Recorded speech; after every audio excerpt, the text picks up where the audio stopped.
Thank you very much. Good morning, everybody, and thanks for having me. My name is Rachel Blake. I'm the Economic Secretary to the Treasury. I know that you were expecting a different Rachel. Luckily, we have two Rachels at the Treasury so that we can always make sure that there's a Treasury person with you called Rachel at any moment that's needed.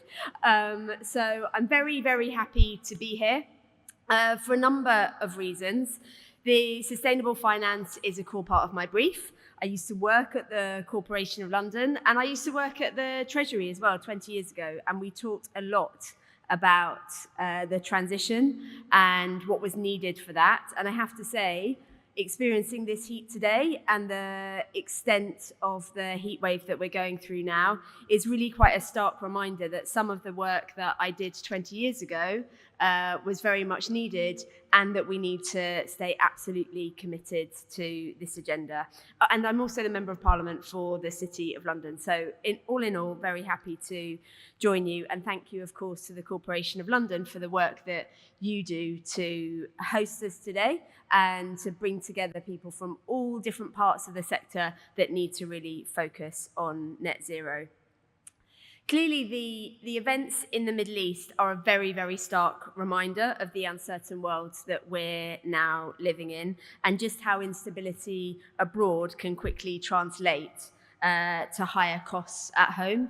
You'll have heard many of us in government talking about this. The Chancellor was talking about it just yesterday in the chamber, and why it's so important that we remain focused on what we can do here to stabilise those costs. It's not our conflict, but it's one that is clearly having real consequences for families and businesses in the UK. The lesson is very clear. In an increasingly unstable world, as long as we remain exposed to international fossil fuel markets, families and businesses here in the UK will remain exposed to shocks beyond our control. And that's why energy security matters more than ever, and why we must build an energy system that is secure, homegrown, and resilient. At home, our focus is simple: delivering net zero in a way that strengthens our energy security and drives economic growth. Clean energy is not just about meeting our climate targets. It's about ending our exposure to volatile fossil fuel markets, protecting bill payers, and building a more resilient economy for our future.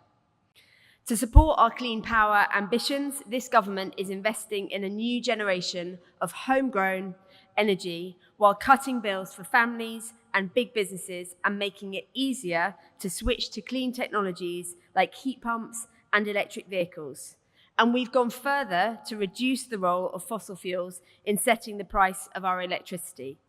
By increasing our windfall tax on low-carbon generators and announcing our offer of more fixed-price contracts, we will ensure that high gas prices do not spread across our increasingly decarbonised grid. Taken together, this is how we build a more secure and resilient energy system. That is why we are backing this transition with serious long-term investment in the UK's clean energy system. Our contracts for different system will play a central role with the most recent round of securing a record capacity to help push towards Clean Power 2030. Great British Energy will build on that, investing alongside the private sector to accelerate the deployment of clean power, crowd in capital, and build a strong domestic energy system. These investments will ensure that towns and cities which powered the last industrial revolution will play a part in our next industrial revolution. And we're rebuilding our nuclear capacity, from large-scale projects like Sizewell C to a new generation of small modular reactors. Through Great British Energy, nuclear providing reliable, low-carbon power for millions of homes. This is about securing long-term independence while supporting high-skilled jobs across the UK. Together, Great British Energy and Great British Energy Nuclear will invest more than £8.3 billion over the Parliament in homegrown clean power. These two allied, publicly owned companies will work with a shared mission: helping the UK lead the world in the next generation of clean technologies, from small modular reactors to floating offshore wind. We're backing this transition through sustained investment in R&D, including over 2.5 billion for nuclear fusion, positioning the UK to lead in the technologies that will underpin secure, affordable, zero-carbon power in the decades ahead. We're also ensuring this transition delivers for households through our Warm Homes Plan. We are making homes cleaner, cheaper to run, and less exposed to global energy shocks, cutting bills while accelerating the shift to low-carbon heating. And we are supporting the transition in transport, investing in electric vehicles and charging infrastructure so families and businesses can make the switch with confidence. These investments are not only about decarbonising our economy. They are about driving growth, creating jobs, strengthening supply chains, and positioning the UK at the forefront of industries for the future. Because this transition is not just about how we power our economy, it's about how we grow it. And let me be really clear, there is no trade-off between economic growth and net zero. In fact, net zero is one of the industrial opportunities of 21st century, and Britain must lead the way. That is why we are backing the industries of the future through a partnership between government, business, and investors to turn this opportunity into real growth, and to support thousands of good, skilled jobs in every part of the country, jobs in building the infrastructure we need, empowering our homes and businesses, and in the industries that will define the future of our economy. Because we know that this transition is the right choice for jobs, the right choice for bills, and the right choice for growth. A clear growth opportunity from this transition is in the financial services. The global transition to net zero and climate resilience is driving a major reallocation of capital across the global economy. And this presents a significant opportunity for financial centres that can mobilise capital at scale. The UK is already a global leader in sustainable finance, with London ranked the first globally in the latest Green Finance Index.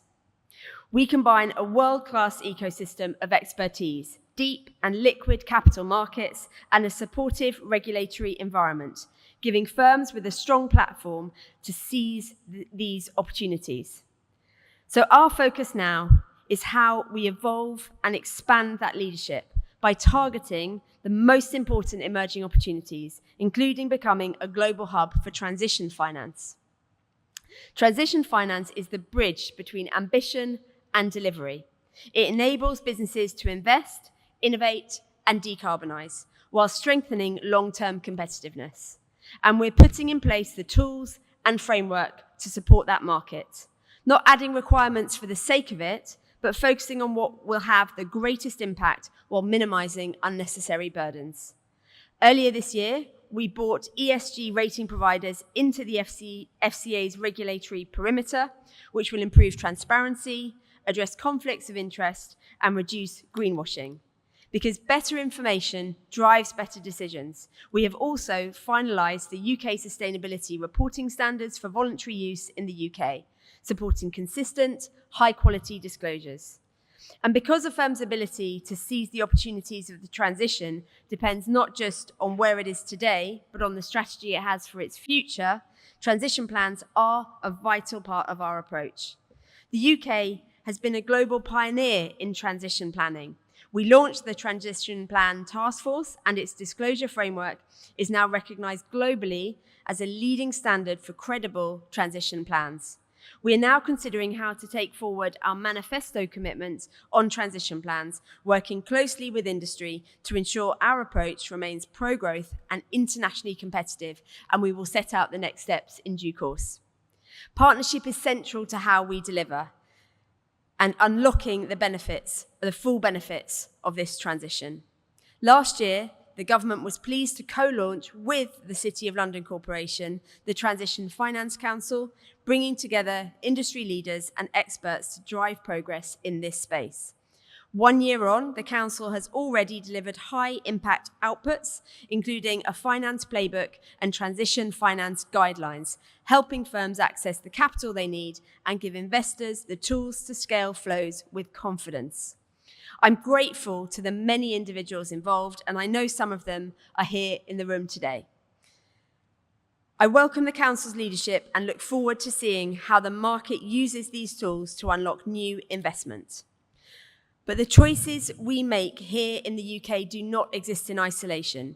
This year's London Climate Action Week takes place against the backdrop of the second fossil fuel shock in half a decade.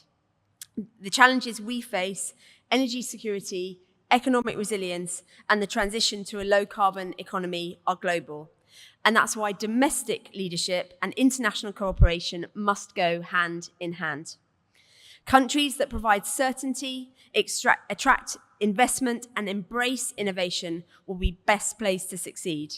And countries which work together will be better equipped to navigate the challenges ahead. The UK intends to be at the forefront of that effort. We will use our voice on the world stage, including next year when we will hold the G20 presidency, to encourage sustainable global growth and strengthen our collective ability to prevent, absorb, and respond to shocks, and champion the importance of improving the international system's ability to support both growth and resilience. Because this is about more than just meeting targets. It is about building a more secure, more resilient, and more prosperous global economy for the long term. And it's about how we ensure that Britain leads the world in the industries, technologies, and investments which will define our future. Thank you very much.